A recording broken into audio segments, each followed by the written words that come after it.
Kami di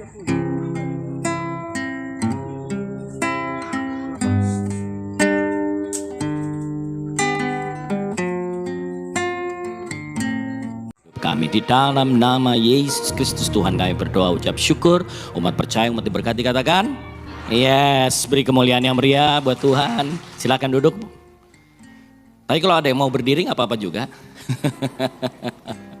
Ya, shalom shalom. Terima kasih untuk tim pengembalaan di PD Victory, Ibu Eli dan rekan-rekan semua. Terima kasih Ibu untuk arrangementnya luar biasa. Shalom buat kita semua, shalom buat yang online juga. Kalau ada yang online, haleluya. Bapak Ibu yang dikasihi Tuhan, kalau biasanya ketemu saya di online ya. Jadi saya kayaknya nggak perlu memperkenalkan diri ya. Perlu nggak sih? Enggak lah ya. Nama saya Zivki Priyatelna, Bapak Ibu. Saya sebetulnya sampai tahun 2009 memang profesi saya bukan pendeta, tetapi pilot. Saya terakhir terbang di Lion Air. Dari Garuda pindah Merpati, Lufthansa sebentar, kembali ke Merpati, pindah Lion Air. Dari Lion Air Tuhan pindahin, sekarang saya terbang di Jesus Air. Haleluya. Ya Bapak Ibu yang dikasihi Tuhan. Coba ikutin kata-kata saya yuk. Kata-kata saya bilang gini, segala sesuatu yang dilakukan tanpa target, lihat kanan kiri salamin, tidak akan pernah serius. Amin saudara, nggak pernah serius. Anda ibadah nggak pakai target, Anda nggak ibadahnya nggak serius ya, ngeflow aja ya, jalan aja. Anda berhubungan, Anda mengikut Tuhan nggak pakai target juga nggak pernah serius. Sama kalau kita main bulu tangkis, ya kan? Ngapain? Pukul-pukulan katanya. Oh ya udah pukul-pukulan. Serius nggak? Boleh masuk, boleh enggak, iya kan? Kita juga agak jauh sedikit, kita udah nggak mau ngejar, biarin aja jatuh. Tapi coba kalau main bulu tangkis terus yang kalah nraktir ya, wah itu serius tuh. Amin saudara? Iya, apalagi kalau nraktirnya makannya steak. Betul? Serius nggak? Pasti serius. Kenapa? Karena mulai ada targetnya. Iya kan? Demikian juga dengan kita. Nah, target kita mengikut Yesus. Makin hari, saya mau tanya, patokan Anda apa? Makin hari Anda makin seperti apa? Itu harus ada targetnya Bapak Ibu. Amin. Coba kita lihat di dalam Lukas pasal yang ke-10 ayat yang ketiga. Makin hari kita harus makin seperti ini. Lukas pasalnya yang ke-10 ayatnya yang ketiga. Lukas 10 ayatnya yang ketiga. Udah ketemu? Yang udah ketemu bilang Oke, yuk kita baca sama-sama. 2, 3, apa katanya? Seperti anak domba. Iya, seperti anak domba. Ada yang protes gak sama ayat ini Bapak Ibu? Ada yang protes gak? Oh berarti belum sadar. Ya kita baca lagi, sekali lagi. 2, 3, apa katanya? Pergilah sesungguhnya aku seperti. Ada yang protes? Kita ini dipanggil untuk jadi orang yang menang apa yang kalah? Pengutusannya jadi apa? Tengah. Anak domba lawan serigala, menang apa kalah? Loh, anak domba itu makanannya serigala. Betul? Loh, saya waktu lihat ini saya protes loh, Tuhan. Kok pengutusannya anak domba? Bawa anak singa, bawa anak beruang gitu loh. Amin saudara. Di tengah serigala. Bukankah siapa yang kuat dia yang menang? Inilah firman Tuhan. Firman Tuhan, inilah kalau kita mengikut Tuhan. Prinsipnya berbeda dengan prinsip dunia. Tidak linier. Tidak Anda bikin apa, Tuhan kasih apa? Enggak. Prinsipnya terbalik dengan yang namanya prinsip dunia. Kalau orang dunia bilang yang menabung itu yang kaya. Tapi prinsip firman Tuhan, siapa menabur harta dia bertambah gitu. Prinsip firman Tuhan adalah yang melayani itu yang terbesar. Prinsip dunia yang dilayani yang terbesar. Setuju teman saya? Amin. Demikian juga dengan ini. Prinsip dunia siapa yang kuat, dia yang menang. Tapi prinsip firman Tuhan berbeda. Siapa yang mengosongkan diri yang seperti anak domba, dia akan menang terhadap serigala-serigala. Beri kemuliaan yang meriah buat Tuhan. Amin. Iya, jadi hari ini target kita apa? Target Anda dan saya adalah makin hari sifat kita makin seperti anak domba. Karena kalau Anda mulai berpikir untuk jadi serigala, saya mau kasih tahu, itulah letak kekalahan saudara. Kenapa anak domba di tengah serigala? Karena saudara dibandingkan dengan dunia ini, dengan kekuatanmu engkau bukan apa-apa. Anda pasti dimangsa habis sama yang namanya dunia. Dunia ini terlalu kuat buat saudara. Jangan pernah berpikir bermusuhan dengan dunia ini mengandalkan kekuatanmu. Tapi mari jadi anak domba, supaya engkau keluar lebih dari orang yang menang. Haleluya. Amin. Nah, ini makanya prinsip firman Tuhan kadang-kadang gak menarik. Kenapa?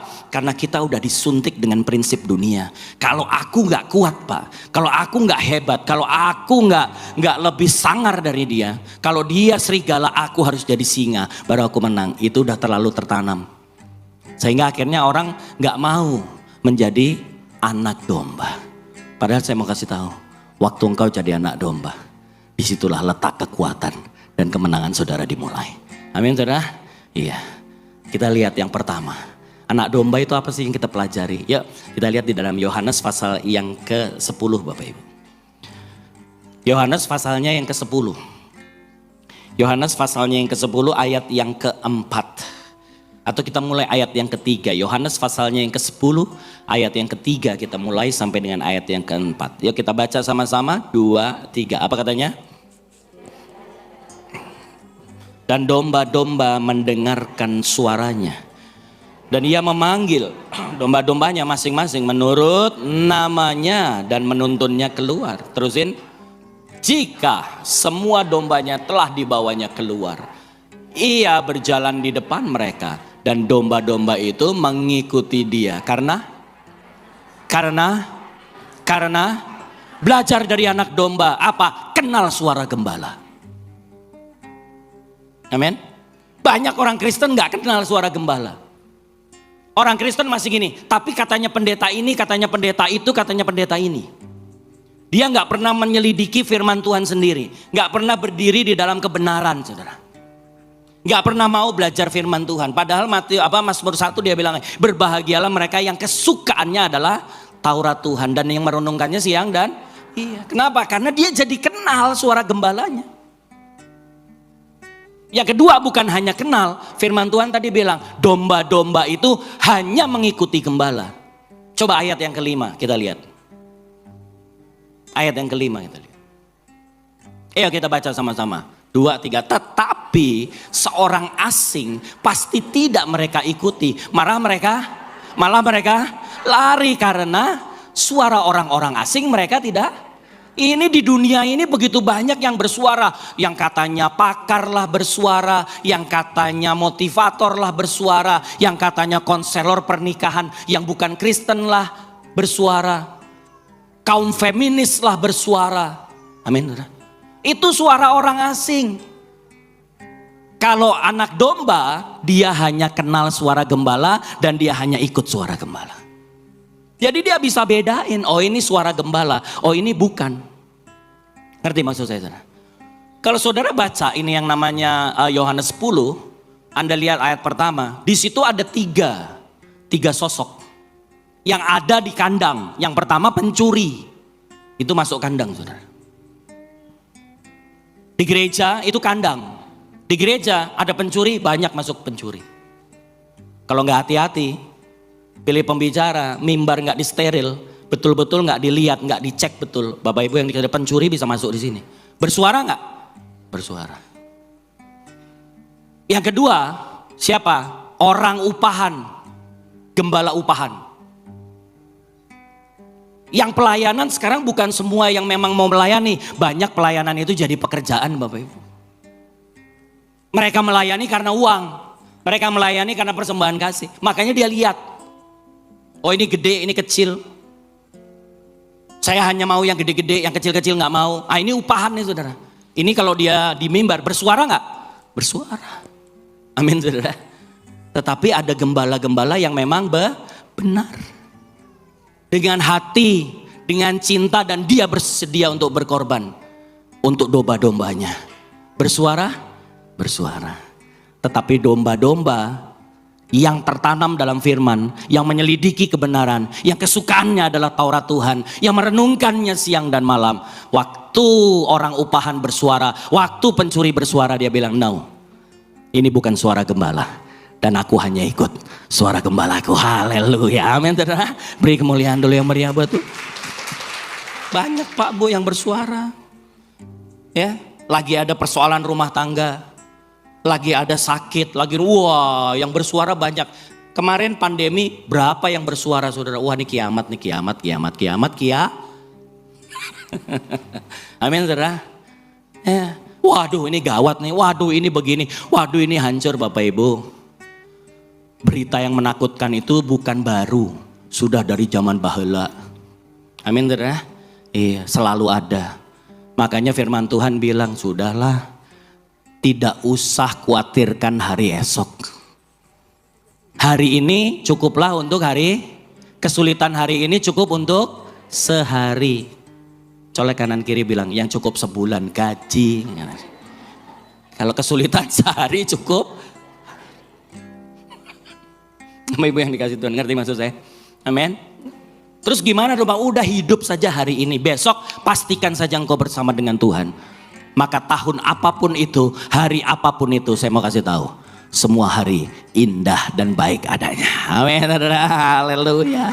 That's it. Ayo Bapak Ibu, dengar hanya suara gembala. Gimana Pak cara membedainnya? Engkau pasti bisa membedakan. Karena engkau setia tertanam. Gembala itu terus dia punya hubungan yang dekat dengan gembalanya. Setuju Bapak Ibu? Ada domba itu begitu dia bangun pagi ngapain? Nonton, lihat pemandangan? Enggak. Nyari makan? Enggak. Yang pertama dia cari siapa? Gembala namanya. Begitu buka mata dia cari gembala. Waktu saudara buka mata cari apa? Handphone Pak, lah itu Tuhanmu. Hah? Iya kan? Buka mata ngapain? Drakor Pak, lah itu dia. Iman tumbuh karena pendengaran. Pendengaran akan firman Kristus. Amin saudara. Lihat kanan kiri, colek bilang, iman gak tumbuh dari drakor. Drakor ini bikin mumet saudara. Bikin orang jadi cengeng. Ya saya nggak nyalahin sih, mau lihat drakor juga nggak apa-apa saudara. Cuman jangan diresapi gitu loh. Amin saudara. Amin. Iya, hidup ini nggak seindah drakor Bapak Ibu. Nggak seperti itu. Kenyataan itu tidak seperti itu. Amin saudara. Amin. Iya. Jadi kalau Anda lagi punya persoalan, cari siapa? Suara gembala. Gembala ngomong apa? Kembali kepada firman. Ada persoalan dalam rumah tangga, ada persoalan dalam keluarga, ada persoalan dalam bisnis, ada persoalan dalam kehidupan, ada persoalan dalam psikologi saudara. Saya mau kasih tahu, jawabannya cuma ada satu di dalam firman Tuhan, gak ada yang lain. Amin Bapak Ibu? Iya, dengarlah. Tapi di luar sana Pak, katanya pakar ini, katanya pakar itu, saya mau kasih tahu. Itulah gembala-gembala dan orang asing. Jangan ikutin mereka. Ikut hanya firman Tuhan. Amin saudara? Amin? Iya. Kalau kita ngomong soal persoalan rumah tangga ya begitu ini. Oh iya, ya kalau udah gak cocok ya sudah gitu. Iya kan? Firman Tuhan bilang apa? Firman Tuhan bilang apa? Jadi jangan kata orang, tapi kata saya mau kasih tahu ya. Kesaksian itu bukan kebenaran. Sekali lagi, kesaksian itu bukan kebenaran. Kebenaran itu tetap kebenaran. Kesaksian kalau dia tunduk di bawah firman Tuhan baru itu kebenaran. Ngerti maksud saya? Amin. Lah kalau kesaksian jadi kebenaran, kemudian di depan sini, aduh, terima kasih Bapak Ibu. Puji Tuhan saya menikah tidak seiman. Tapi ya puji Tuhan ya sampai hari ini saya diberkati. Usaha saya makin maju, anak-anak saya sekolah di luar negeri dan mereka baik-baik saja dan kami akur-akur saja. Jadi kesaksian gak? Tapi tunduk dalam kebenaran firman gak? Loh ya jangan diikutin dong. Amin. Jangan malah, lah itu ada kesaksian loh. Kesaksian itu bukan kebenaran. Kesaksian yang tunduk di bawah kebenaran. yang tunduk di bawah firman, yang tunduk di bawah prinsip-prinsip penggembalaan, itulah yang namanya kebenaran. Amin saudara. Jadi yang pertama, makin Anda ibadah, makin Anda setia, saya mau kasih tahu, engkau harus makin mengenal suara gembala. Amin, setuju? Setuju? Lihat kanan kiri, salamin, bilang jangan amin-amin aja, lakuin. Amin-amin aja, gampang saudara, amin-amin. Loh bener banyak nih domba-dombanya amin bantar sudah amin gitu. Tapi begitu keluar beda. Ngerti maksudnya? Yang kedua, kita belajar dari anak domba ya. Jadi yang pertama, anak domba kenal suara gembala dan hanya ikut suara gembala. Amin saudara. Nggak ikut yang lain. Yang kedua yuk, Roma pasal 12 ayat 19 sampai 21. Roma pasalnya yang ke-12 ayat yang ke-19 sampai dengan ayatnya yang ke-21. Ayo kita baca sama-sama ya. Roma pasal 12, 19 kita mulai sampai dengan ayat yang ke-21. Kita baca sama-sama 2, 3. Apa katanya? Saudara-saudara yang kekasih.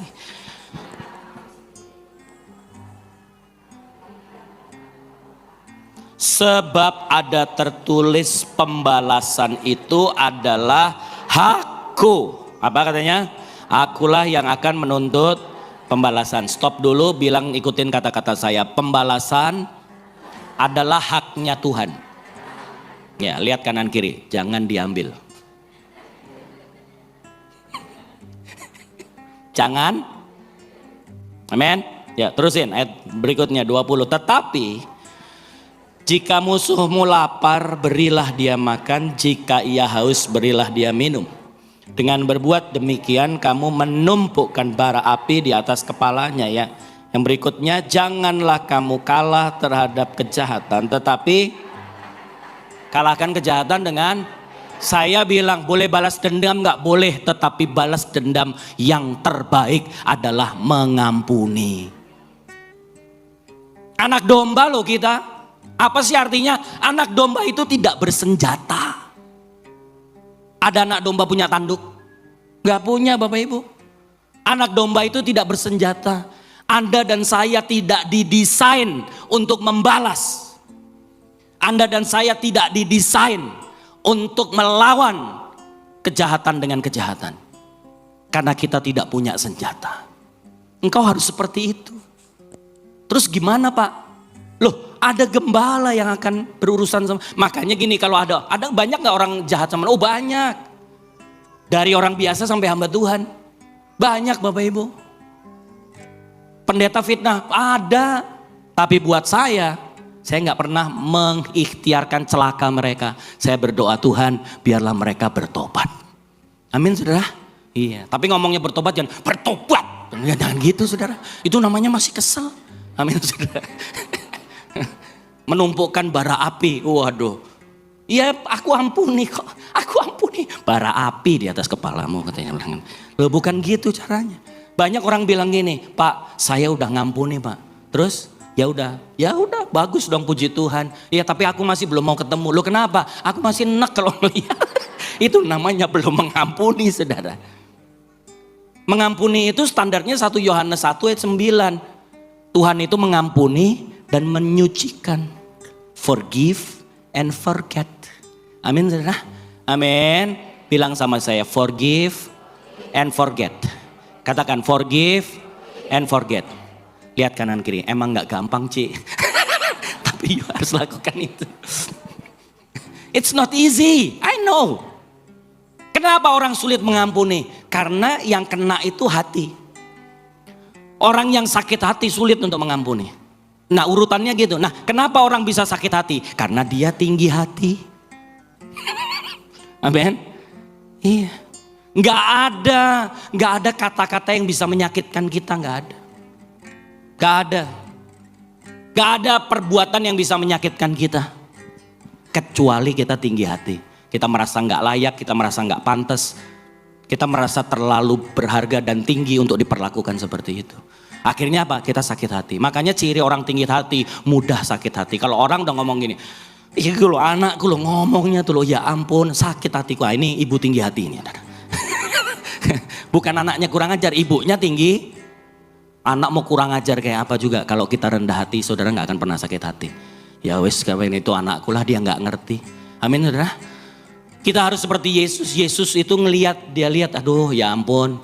Dia bilang sama Bapak, ampuni mereka. Mereka nggak tahu apa yang mereka lakukan. Mereka nggak tahu yang mereka lakukan itu jahat. Mereka nggak tahu apa yang mereka lakukan itu sungguh-sungguh nggak baik. Tetapi ampunilah mereka karena mereka melakukannya karena tidak pernah dengar Yesus sakit hati. Wih ya ampun, aku diludahin, sakit hati saya. Kalau Yesus sakit hati, kita kelar hari ini Bapak Ibu. Bapak Ibu udah nggak ada. Itu yang mukul Yesus, ingat gak? Itu yang mukul itu ciptaannya. Dia Tuhan yang menciptakan orang ini. Ditampar, diludahin. Wah, untung Yesus bukan aku. Kalau Yesus aku tak kutuk jadi kodok. Amin, ngerti udah? Kodok semua sudah. Saroma jadi kodok. Ngerti maksudnya? Dia nggak tahu. Bapak Ibu, sudahlah. Ampuni. Balas dendam terbaik itu lihat kanan kiri. Balas dendam terbaik itu mengampuni. Orang jahat sama saya. Orang melakukan hal yang jelek sama saya cuma bilang, bro, you salah cari musuh. Amin, saudara? Salah. Jangan jahat sama saya nggak bakal balas. Yang kasihan kalau bapakku yang balas. Ngerti maksud saya saudara? Wah habis dia saudara. Amin? Iya, tapi jangan minta dong sama Tuhan. Bapak, pembalasan adalah hakmu. Aku mampuni dia. Balas Tuhan. Ini namanya masih jengkel saudara. Aduh, sudahlah. Kita bukan siapa-siapa. Amin saudara. Orang mau bilang kita jelek, orang mau bilang kita miskin, orang mau bilang kita nggak ada gunanya, biarin aja. Amin. Kenapa? Karena yang terjadi bukan apa yang orang katakan, tetapi apa yang Bapakku katakan terhadapku. Haleluya. Amin. Ayo jadi anak domba. Nggak gampang ya? Iya, kenal suara gembala dan hanya taat kepada gembala. Yang kedua apa? Yang kedua kok kayaknya pada nggak mau nih. Yang kedua apa? Kalau saudara hari ini masih ada simpan dendam, ada sesuatu yang di dalam hati saudara, engkau bukan kebetulan ada di tempat ini. Amin saudara. Iya, Tuhan hari ini sedang mengajak saudara, ampuni. Supaya engkau keluar dari PD Victory, engkau selesai, persekutuanmu selesai, engkau hidup jadi orang yang merdeka. Dan berkat Tuhan menyertai saudara dan saya. Amin saudara. Iya, ayo dong, ampuni aja. Sudah ampuni. Kenapa? Karena dendam itu tidak merusak siapapun kecuali kita. Gak ada. Anda pikir yang Anda dendamin rusak? Anda makan tahu campur, dan ini tahu campur terenak di dunia. Udah diaduk kasih sambal, udah berdoa Tuhan berkati makanan ini, terima kasih Tuhan. Begitu lagi nyendok ngelihat orang yang kita dendam lewat saudara. Hah? Ini tahu campur yang enak jadi wetang wow tuh. Sekarang enak-enak, ngerti maksud saya? Amin. Siapa yang sengsara kita? Belum lagi berdasarkan Matius 5 ayat yang ke-23-24. Kalau engkau datang dan kau masih dendam, bawa persembahan sekalipun, Tuhan berkata pulanglah terlebih dahulu, berdamailah dan baru engkau kembali untuk membawa persembahan. Artinya apa? Engkau gak bisa ibadah Bapak Ibu. Saudara boleh nginep di PD Victory, tapi sesungguhnya engkau tidak pernah ibadah. Selama engkau masih simpan, ngapain? Yang kedua apa? Matius 6, 14, 15. Ini harus dibaca saudara. Makanya saya bilang udah jangan simpan dendam. Kalahkan kejahatan itu dengan kebaikan. Amin. Kita dipanggil untuk jadi anak domba. Setuju? Yuk kita baca yuk. 2, 3. Matius 6 ayat 14 sampai dengan ayat yang ke-15. 14 sampai dengan ayat yang ke-15. Alright. Kita baca sama-sama yuk. 2, 3. Apa katanya? Kamu mengampuni kesalahan orang. Puji Tuhan. Ayat 15.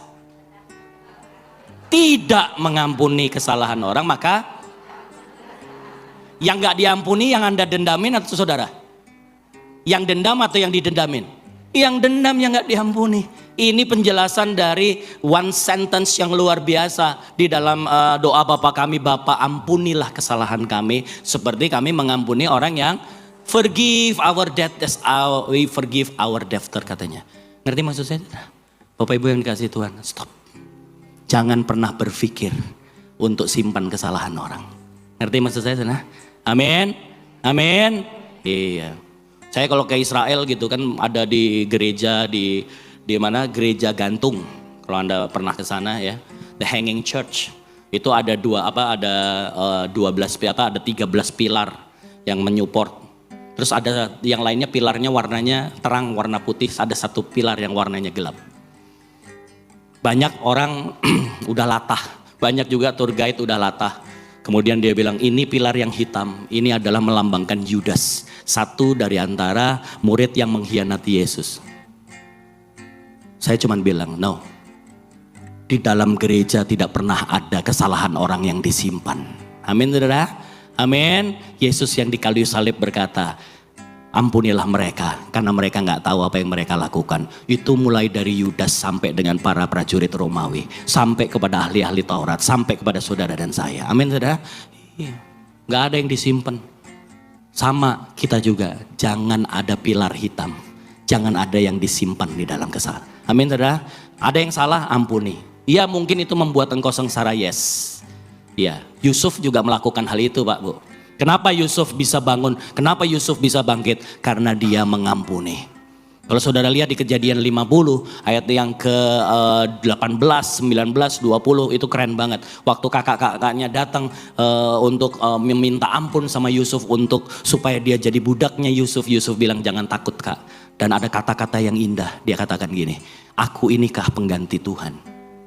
Sehingga aku akan membalaskan kejahatan itu. Enggak. Betul engkau memang mereka-rekakan yang jahat atas hidupku. Tapi yang memberkati saya, Yusuf bilang gini, tetapi Allah yang aku sembah, dia mereka-rekakan yang jahat itu menjadi kebaikan untuk kami. Haleluya. Amin saudara. Hari ini banyak orang reka-reka jahat sama saudara, tapi jangan takut. Tuhan yang kau sembah, waktu engkau mengampuni, maka Tuhan akan mengubah reka-reka jahat itu menjadi hal yang luar biasa. Beri kemuliaan dulu yang meriah buat Tuhan. Yang ketiga, belajar dari anak domba. Matius pasal yang ke-6 ayat yang ke-31 Bapak Ibu. Oh ternyata manusia harus belajar dari anak. Makanya saya bilang, kenapa perjanjian baru ditulis di dalam bahasa Yunani? Karena orang Yunani itu berpikir sangat filosofis. Maka kalau engkau baca perjanjian baru, engkau harus berpikir seperti orang Yunani. Filosofis, ini dalam banget, lihat satu ayat dalamnya minta ampun. Amin saudara. Amin. Kalau saudara bisa ngerti, saudara bisa gali, waduh itu kebenarannya luar biasa. Ya kita baca 2, 3, apa katanya?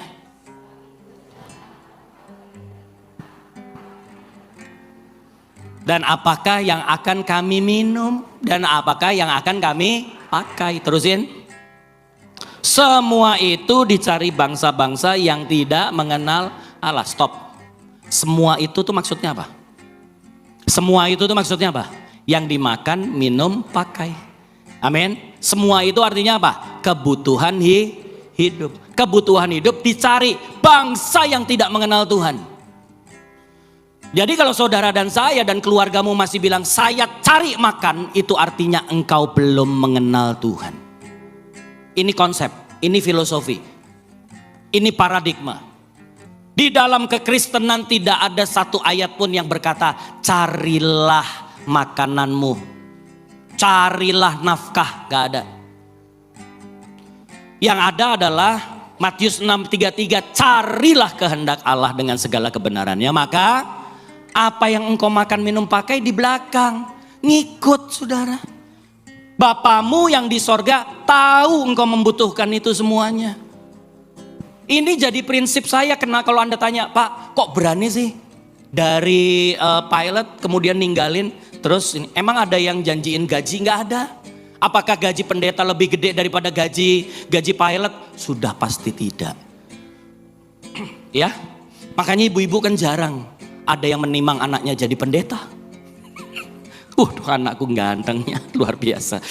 Kalau gede jadi pendeta ya, nah ini nggak ada nih. Ini ibu yang sangat rohani saudara. Ditimangnya jadi apa? Pilot, apa? Dokter, apa? Lawyer, amin saudara. Apalagi sekarang baru YouTuber. Mau duitnya banyak, nyari pokoknya yang duitnya pokoknya yang kaya. Ditimangnya jadi itu. Kenapa? Pendeta, waduh, madesu Pak. Masa depan, sukses, suram enak aja. Suram enak aja. Gak ada. Kok mau sih? Karena prinsip saya di dalam hidup, aku dan keluargaku melakukan kehendak Tuhan. Aku dan keluargaku melayani Tuhan. Hidupku hanya untuk itu, karena satu kali nanti aku pasti berakhir kok Bapak Ibu. Satu kali nanti aku gak ada lagi dalam dunia ini. Dan waktu aku gak ada di dunia ini, maka yang aku inginkan cuma satu. Aku kembali kepada dan dia bilang, ini hambaku yang setia. Mari sabatlah bersamaku. Amin saudara. Ya, itu cita-cita saya Pak. Gitu. Jadi dalam dunia ini hanya melakukan kehendak Tuhan. Setiap saya bangun pagi ini doa saya. Mau diikutin silahkan gak juga gak apa-apa. Saya bilang gini, Bapak terima kasih. Hari ini adalah hari baru. Ada berkat baru bagiku. Itu aku tahu. Dan sepanjang hari ini letakkan hikmat aku melakukan kehendak-Mu. Dan cita-cita saya, Bapak hari ini aku jadi manusia yang lebih baik dari aku yang kemarin. In the name of Jesus. Amin. Saya nggak minta perlindungan, saya nggak minta berkat, saya nggak minta penjagaan. Kenapa? Karena itu semua akan mengikuti aku dikala aku berjalan melakukan kehendak Bapakku. Amin. Gitu. Makanya berani, ya beranilah. Kenapa enggak? Saya nggak pernah tanya waktu saya ditanya, waktu saya keluar, Tuhan nanti gimana nih, nggak ada yang janjiin saya gaji, saya nggak terima gaji sampai hari ini, and it survive Bapak Ibu. Apakah engkau lihat aku kekurangan, engkau lihat aku minta-minta roti, mohon maaf, enggak. Aku beda-bedain pelayanan gede kecil, enggak. Apa yang aku butuhkan, Bapakku dia yang setia, dia yang berjanji, dia akan memenuhi segala kebutuhanku, seturut kekayaan kemuliaanku, amin saudara. Iya. Pandemi jalan Bapak Ibu, 2020 itu masa yang tergelap di dalam hidup saya. Kenapa? Istri saya divonis cancer, meninggal di 2022, Juli 2022, tanggal 12. Bapak Ibu yang dikasih Tuhan, berapa biayanya? 2,8 miliar. Saya total bond, di ujung baru saya total. Kenapa? Kalau di total di depan, saya bunuh diri Bapak Ibu. 2,8 M dapat dari mana? Ngerti maksud saya? Ya karena BPJS nggak nanggung. Karena faktornya adalah HER2, bukan positif, overexpressive 3+. BPJS nggak nanggung, insurance nggak tanggung. Jadi nggak ada yang cover kami, nggak ada yang bisa berkata hari ini 2,8 M itu dari aku, dari company, dari nggak ada. Aku hanya bisa berkata 2,8 M itu adalah penyediaan Tuhan. Amin saudara. Itu janji Tuhan. Gelap, dan saya punya anak bukan cuma 3 anak dalam pernikahan saya 3. Di luar nikah 22. Di luar nikah itu maksudnya anak-anak yang dari Papua yang saya ambil sekolah, saya sekolahin. Tinggal di rumah saya. 25 anak. Tiap hari minta makan saudara. Tiap hari minta makan, biaya sekolah. Ngerti maksud saya? Kesehatan. Anak-anak saya yang dari Papua karena saya nggak adopsi. Saya nggak bisa kasih taruh di insurance. Karena bukan anak saya. Saya nggak bisa juga bapak bayarin BPJS-nya. Kenapa? Karena kalau saya bayarin 1, saya bayarin kakaknya. Begitu saya lihat kakaknya 12, kakaknya 15. Ini kalau kita bayarin semua meninggal saya saudara. Akhirnya apa? Kalau dia sakit, ya kita harus pay cash. Anda bisa bayangin ya 2020 pandemi, semua pelayanan tutup. Ada harapan nggak? Ada. Gelap. Saya cuma bilang Tuhan, apa harus aku pulangin anak-anak ini? Akhirnya saya daripada mengira-ira, daripada saya khawatir, daripada udahlah. Aku tetap, aku lakukan apa yang aku lakukan. Mulai ada Zoom, mulai ini udah saya tetap melayani. Tapi saya mau kasih tahu Bapak Ibu. Sepanjang 2020-2021 sampai hari ini. Di panti kami bukan kurang makan. Di panti kami sampai bisa kasih makan panti yang lain. Waktu panti yang lain, beri kemuliaan yang meriah buat. Waktu panti yang lain, 1 panti kena COVID. 1 panti, 2, 3, 4, ada 8 atau 9 panti saya lupa.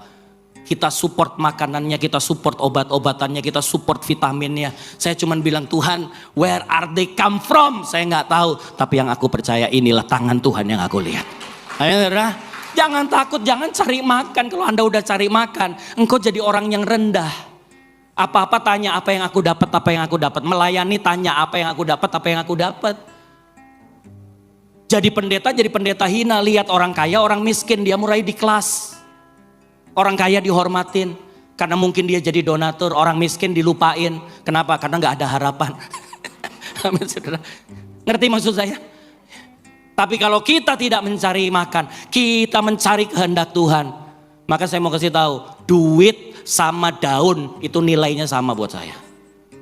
Saya nggak silau dengan, saya nggak pernah tanya berapa jemaatnya, gimana PK-nya, I don't really care. Kenapa? Karena waktu aku dijadwal, yang aku tahu itu adalah penugasan ilahi. Dan waktu aku melakukan kehendak Tuhan, maka Tuhan bertanggung jawab terhadap hidupku. Dan itu dia buktikan Tuhan sampai hari ini. Jadi kalau ibu bapak lihat saya hari ini, saya mau berkata ini bukan kuat gagahku. Ini semua hanya karena kasih karunia Bapakku. Haleluya. Jangan cari makan. Makan kita di belakang ngikutin Pak. Hah? Di depan apa? Di depan itu adalah kehendak Tuhan. Melayani Tuhan kalau udah kalau udah ujungnya itu cari makan, waduh ngeri. Itu bassnya aja bunyinya gini. Duit gitu. Pemain bass. Waduh. Kalau WL udah mulai cari makan, waduh ngeri. Nada dasar P ya, akhiri K jadi PK. Ngingetin panitianya saudara. Tapi bukan WL yang tadi. Haleluya. Saya sangat diberkati sama. Thank you ya Mbak ya. Bapak Ibu yang dikasih Tuhan. Ngerti maksud saya? Jangan cari makan. Ada anak domba cari makan? Ada anak domba cari makan? Anak domba begitu buka mata dia cari gembala. Kapan dia dapat makan? Dia ikutin gembalanya. Karena waktu dia ikuti gembala, Mazmur 23 berkata, ada rumput yang hijau dan air yang tenang buat saudara dan saya. Haleluya. Dan yang keempat, yang terakhir. Yuk kita baca di dalam Hebrew. Ibrani pasal yang ke-25. Pasal yang ke-10 ayat yang ke-25. Ibrani 10 ayat yang ke-25. Yang terakhir Bapak Ibu. Saya senang kalau khotbah itu yang terakhir. Sewaktu saya katakan yang terakhir, terjadi kebangkitan rohani di antara jemaat. Ya kan? Yang tadinya gitu. Begitu saya ucap yang terakhir langsung melek saudara. Bukan hanya melek, ngulet. Saudara. Wah, bagus ya khotbahnya. Emang lu ngerti? Enggak. Ntar gue lihat di YouTube lagi deh. Yuk Ibrani 10 ayat yang ke-25. Yuk kita baca sama-sama. 2, 3 apa katanya? Menjauhkan diri dari pertemuan-pertemuan ibadah. Seperti dibiasakan beberapa orang, tetapi apa? Marilah saling menasehati, semakin giat melakukannya menjelang hari Tuhan. Yang keempat, anak domba belajar ya tidak pernah bisa hidup sendiri. Dia akan selalu bersekutu. Maka bersyukur ada PD Victory Bapak Ibu hari Selasa. Di tengah minggu engkau masih bisa bersekutu. Ini di sini kekuatan kita. Engkau saling mengingatkan, engkau saling peduli, engkau saling membantu. Amin saudara. Iya, di sini tempatnya Bapak. Di sini anak domba hidup. Anak domba gak bisa keluyuran. Pernah lihat anak domba keluyuran sendiri? Itu domba gila saudara. Kalau domba yang benar gak ada ngumpul kemana-mana. Amin. Lihat kanan kirinya, jadi domba gila. Besok datang lagi, ngumpul lagi. Amin saudara. Iya benar Bapak. Ya. Maka dimanapun anak domba selalu ada persekutuan. Entah itu di kantor, entah itu dimanapun selalu ada persekutuan. Kenapa? Karena kita ini anak domba. Kekuatan kita ada di dalam unity kita. Amin saudara, di dalam persekutuan kita. So hari ini saya simpulkan firman Tuhan. Belajar dari anak domba. Yang pertama kenal dan taat. Hanya kepada suara gembala. Pastikan engkau mengenalnya, pastikan engkau mentaatinya. Amin saudara. Jangan baca firman Tuhan pakai tapi. Benar firman Tuhannya begitu. Tapi, gitu saudara. Amin ya. Yang kedua apa? Ampuni. Jangan balas kejahatan dengan kejahatan, balaslah kejahatan dengan kebaikan. Amin saudara. Iya, saudara nggak pernah musuh. Saudara nggak pernah punya musuh. Saya nggak punya musuh. Masa sih Pak? Mertua saya itu bukan musuh saudara. Orang yang jahat sama kita itu namanya pelatih. Amin saudara. Amin. Bilang sama saya pelatih. Bilang sama saya pelatih. Lihat kan kiri kanan, mertuamu itu pelatih itu. Suamimu yang enggak itu pelatih itu. Amin saudara. Iya. Itu pelatih supaya kita berlatih. Itu personal trainer saudara itu saudara. Amin. Ya, iya. Jadi nanti kalau ketemu sama mertua jangan, ini musuh saya, jangan. Hey coach. Keren. Iya, nanti kalau udah capek berantem bilang, udah ya latihannya berhenti dulu. Kan lebih enak saudara ya. Yang ketiga, jangan cari makan. Makananmu disediakan oleh gembalamu. Amin saudara. Supaya engkau gak kalah. Dan yang keempat apa? Kalau engkau tidak mau seperti itu, engkau sedang masuk dan memulai kekalahan saudara. Tetapi waktu engkau taat, engkau seperti anak domba, maka percayalah ada pembelaan yang luar biasa. Dan engkau keluar lebih dari orang